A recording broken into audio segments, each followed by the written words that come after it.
So I just got done watching the EDP445 documentary. The Sick Mind of EDP445 is what it's called, and yeah, it's he is sick. He is evil. He's disgusting. He is just an awful human being. For those who don't know who he was a YouTuber who basically got caught in a sting operation where he was found to have been basically sending uh, sexual messages to someone he knew was 13. He sent images, he sent videos, all of a sexual nature to this person who he believed was a 13-year-old. He then got caught again doing it with a 15-year-old, similar kind of avenue. The 13-year-old he actually went to meet, and then he claimed that he was only there to get a cupcake, which has gone down in infamy as it's become a meme basically. Um, it's not a fun documentary to watch because EDP does he's just like, he's a horrible human being, but my God, man, you just don't realize how much of a terrible person he is. Like the way he speaks about some of the people in this video, the language he uses, it's degrading, it's disgusting, and how he stayed out of prison. Well, we'll get into that, but this man should have been in prison. Like, he should not have been able to enjoy his life, and he tries to play the victim to a certain extent, and he tries to, like, woe is me when he is he could be so much worse, and it should be so much worse because he is he actively throughout the documentary admits to these crimes, and he admitted to wanting to have sex with a 13-year-old, wanting to have sex with a 15-year-old, sending these pictures, like, which it's a criminal offence, and yet he is being allowed to remain free for, as the reasons we'll get into later on. But yeah, it paints a real um, picture of injustice for the what.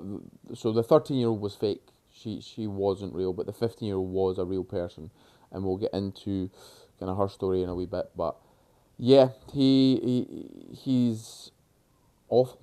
I can't think of any more words to describe this man other than just a downright piece of shit human being, and he has been allowed to roam the world and be free, and he is a danger. Like, he's still, even you think after all these years, he's still, you would like to think he's shown some growth, but that's the thing, he doesn't show any remorse for his actions. If anything, he's almost proud of what he's done.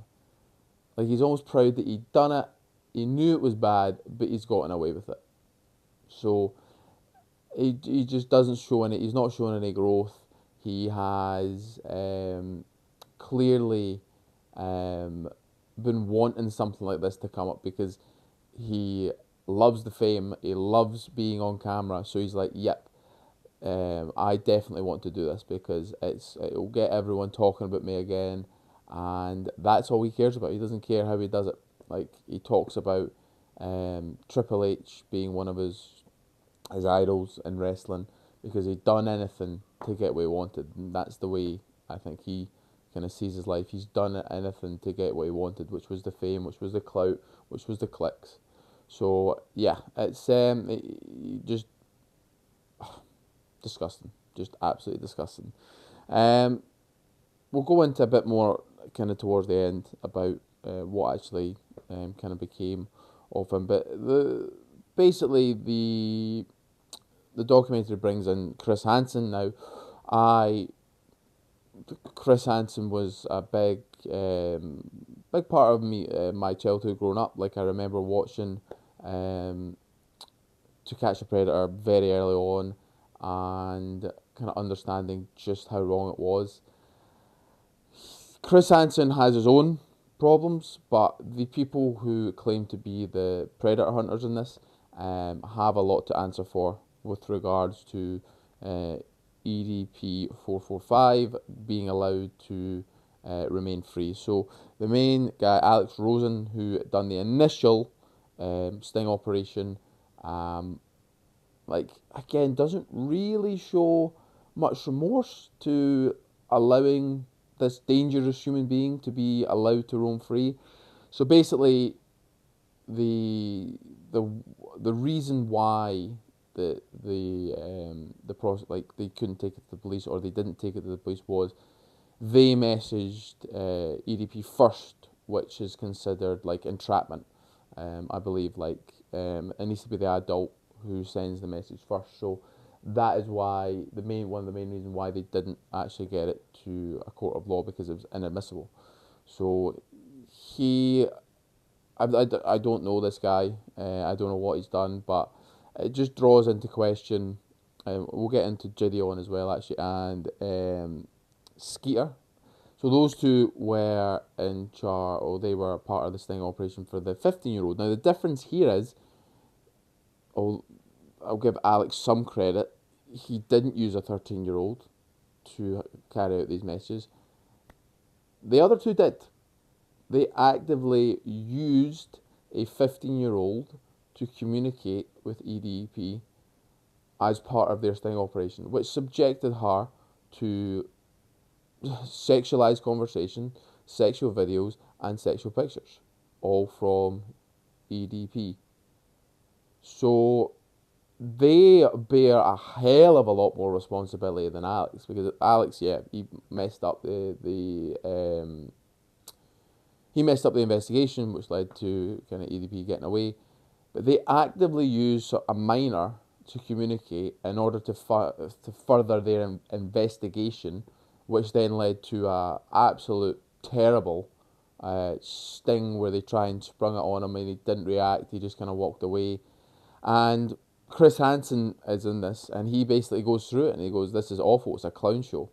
So it draws into question these predator hunters, because what are they actually doing it for? Are they doing it to actually protect? And I think there is obviously some of them, or there's something in that they are there to protect, but how much more of it is about actually getting the clicks, actually getting the views, for them to then monetize it and make money off it.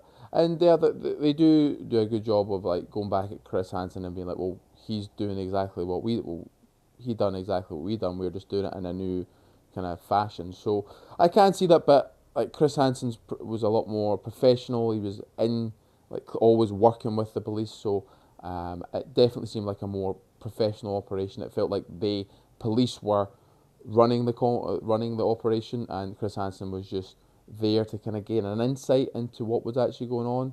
So the predator hunters in this video do not come across well. They come across like people who do sloppy work.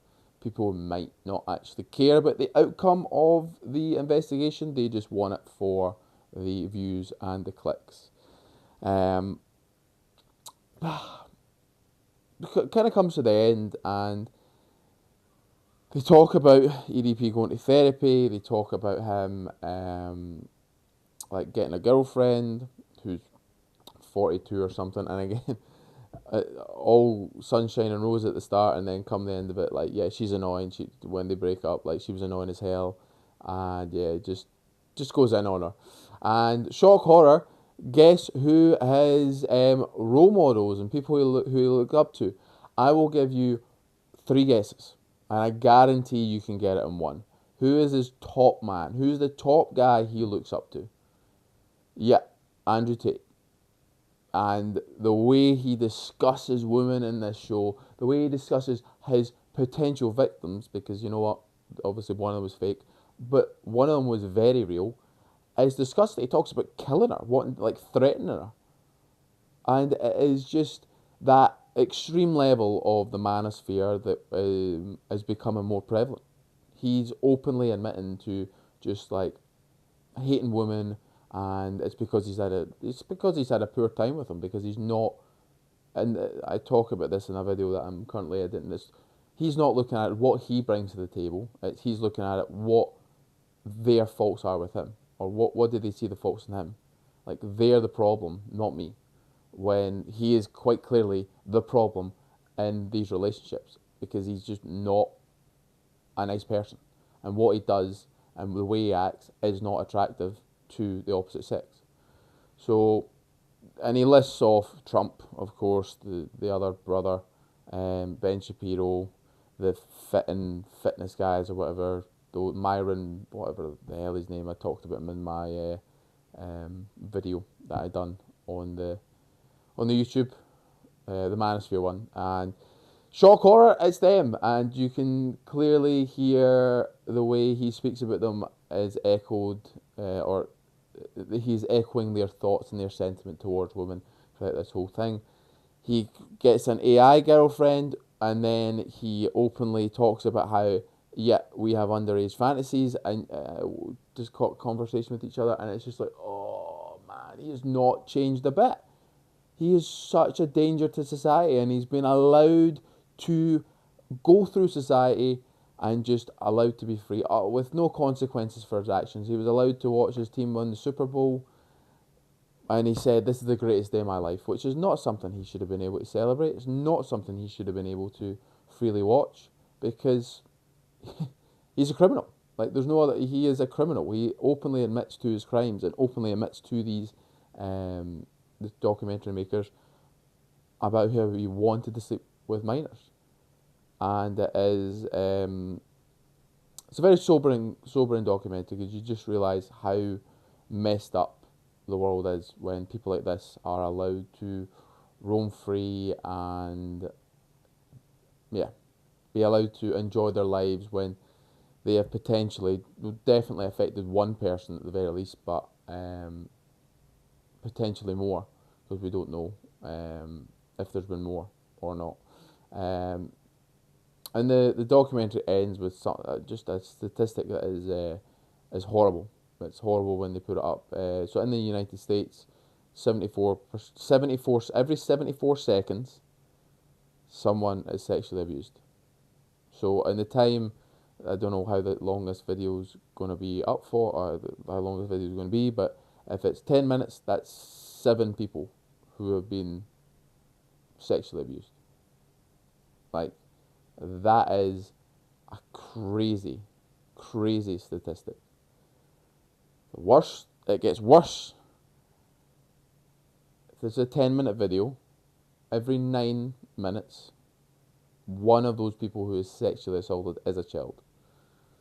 It is just a horrendous place we live in when you hear statistics like this. It really just opens your eyes to how depraved and how shocking the world can be. And I think we need to have a change. We need to do something to change, because it's only going to get worse. It's only going to get worse with the way we're going, with the way men are, the kind of content that men are being exposed to, young men in particular, are being exposed to, the kind of manosphere and the ideologies that are in that. It's only going to make those statistics come down. And we need to have a serious look at our society, because it can't continue like this. It cannot. Surely it cannot. But anyway, yeah, that's what were your thoughts on the documentary, The Sick Mind of EDP445? I'd like to hope you think the same as I do, that he's an awful, disgusting, evil human being, and he does not deserve the life that he has. But if you disagree, then I don't know what to tell you. I think you should go get some help, because he's awful, awful. Anyway, with all that being said, all I have to say is any thoughts, comments, general hostile remarks, leave them below. And thank you very much. Bye bye.